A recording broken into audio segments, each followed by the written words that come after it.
Ci sono diversi stili di Dreamstone. Dreamstone. In cinese Shihua. Che cosa sono le Shihua? Shi pietra, Hua dipinto pietra. Dreamstone. Come pietra sogno. Pietra sogno cinesi, giapponesi, giapponesi anche. Cosa sono?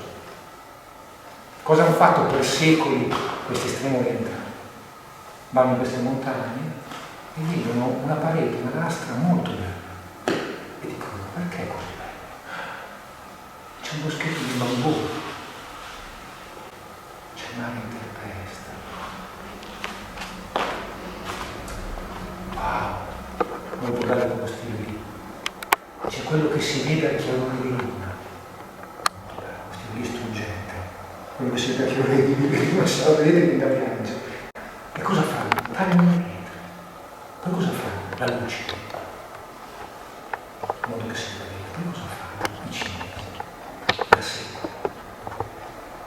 Ci scrivono sopra una calligrafia.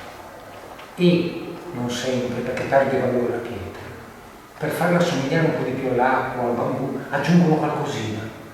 Però la pietra scade molto. Deve essere proprio fatta dalla natura, dal tavolo, dal cibo. Noi diremo dal caso.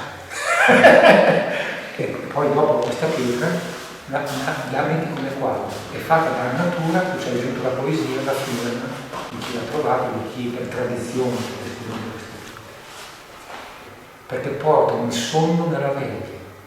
Cioè tu sei sveglio mentre come in trance, quando li vedi. Cioè oggi mi dice mentre come in una dimensione onirica. Ecco perché la pietra sonno.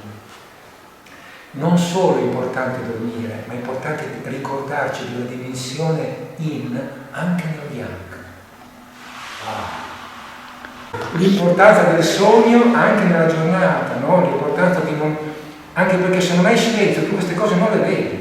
Se non hai silenzio, ma cos'è? È un drago fatto male, devi fermarti, devi dare importanza al silenzio, quindi è come se ti addormentassi da sveglio per poter vedere cosa c'è dietro a un'immagine. Oggi la scienza moderna dà un nome a queste cose, si chiama pareidolia. Pareidolia.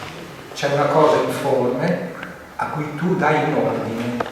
Non accade la pietra non ha, come pensano i cinesi, il mare dentro, il Tao dentro. È il tuo cervello che lo vede.